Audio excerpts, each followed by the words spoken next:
Okay, so this is in 2003. It's not Iraq. And no, I am not here banging war drums. But here's the thing. What if this time the threat is real? What if the argument to act now actually makes sense? I just watched the debate between Robert Spencer and Dave Smith titled, Should the US Support Israel in Taking Out Iran's Leadership? And Robert Spencer says yes, Dave Smith says no. I don't watch such political debates mainly. I am focused on Islam and Christianity. But following up what's happening to Iranian people in Iran, government supporting Hamas and causing the death of human beings, kind of drew me to watch the debate, as well as Robert Spencer was in it, so I just thought I'll watch it. After watching the full debate, I think Robert Spencer absolutely made the stronger case. Tonight, we ask this question. Should the U.S. support Israel in taking out Iran's leadership? Taking the affirmative in this debate is Robert Spencer, director of Jihad Watch. Taking the negative is Dave Smith, host of Part of the Problem podcast. If you think about it, two guys, totally different takes on, okay? Robert Spencer runs Jihad Watch, knows a lot about Islam, knows a lot about radical Islam, as well as he knows quite a lot about radical regimes. Dave Smith, libertarian podcaster, really pushes that hands-off, anti-war, stay out of this kind of things guy, okay? They both had their sayings, but I'll tell you why I think Robert Spencer had a stronger case. Because he turned up the debate with evidence, not just opinions.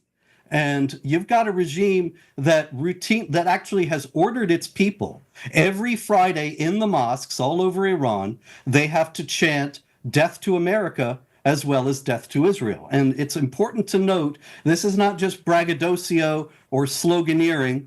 The Ayatollah Khamenei actually said not long ago that the situation between America and Iran is this. This is November 1st, 2023. When you chant death to America, it is not just a slogan, it's a policy.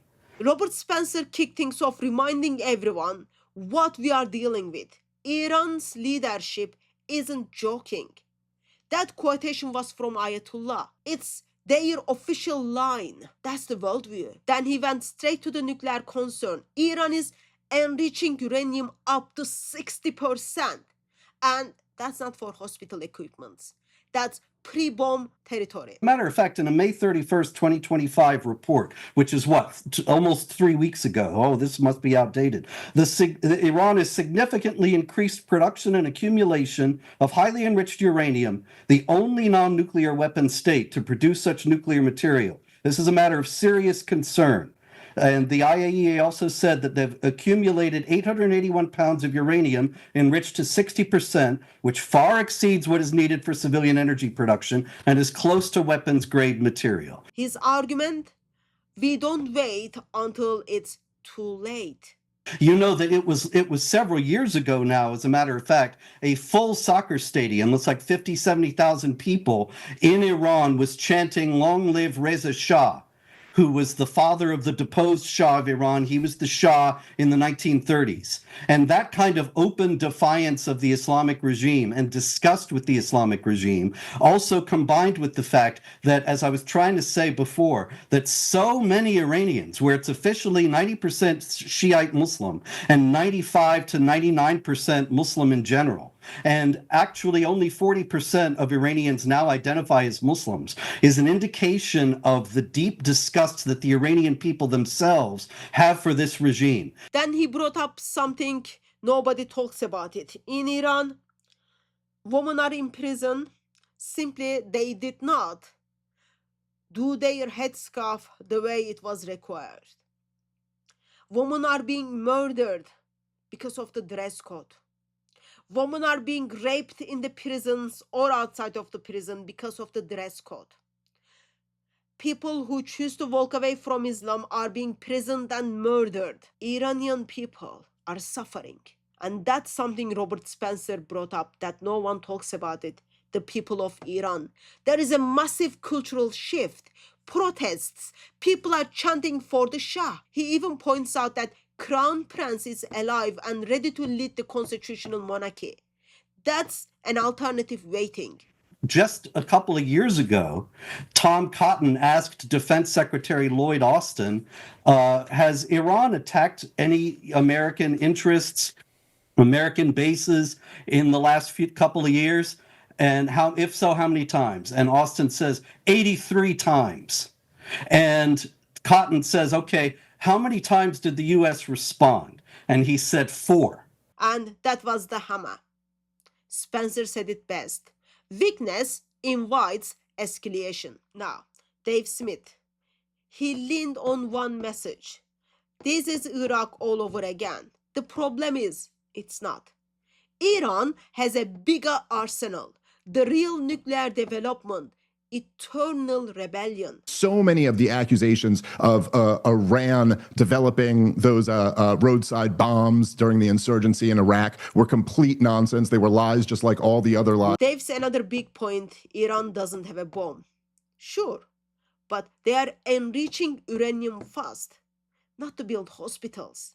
Yes, nobody's arguing that they're enriching at 60%. They've gone up to the level of having a latent nuclear deterrent. They are not the first country who's ever done this. And yes, that is true. It is higher than what they need for their civilian energy need. And Robert Spencer wasn't saying they have one anyway. He's saying they're almost there. That's the difference. When I said that he was betraying MAGA. Then Dave goes on political, accuses Donald Trump of betraying MAGA. Look, that's not a policy argument. That's just throwing labels. Robert Spencer fired back. Trump's always said, Iran will not get nukes. Iran is in the Non-Proliferation Treaty and is not developing nuclear weapons and doesn't have nuclear weapons. Israel does and lies to the world about it. Israel has nukes too. So what? That doesn't make Iran's enrichment harmless. That's just destruction. Well, I certainly hope so. And I certainly hope Donald Trump, President Trump, comes to his senses and you know what I mean, pulls back from this. I think that hopefully at this point he still could do that. He wraps it all with, let's hope that Donald Trump negotiates something. Hope isn't planned. Hope doesn't shut down uranium enrichment. Nukes don't care about your good vibes. There were few things Dave Smith didn't even touch.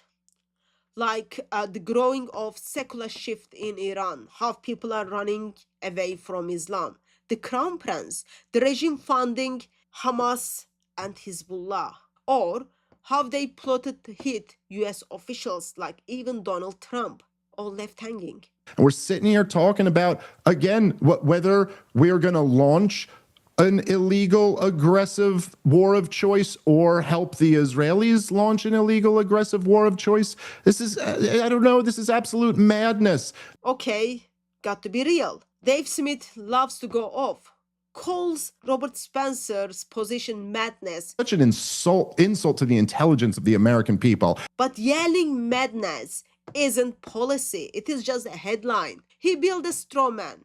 Made it sound like Robert Spencer was calling full-on war. He wasn't. He kept leaning on Iraq 2003 like it's the only reference point we've got. And when he was asked, what should we actually do about Iran? Just hope. That's it. Robert Spencer didn't call for war. He called for grown-up strategy. Be serious about Iran's nukes. Be serious about proxy attacks. Be serious about backing Israel. And Dave Smith calls this madness. But honestly, it sounds like a clarity. Because if the regime says it wants you to destroy you and actively building the means to do so, and it's already attacking your bases and allies, and standing still isn't peace. It is just surrendering. Robert Spencer is right. Time is running out. And right now, time is not our friend.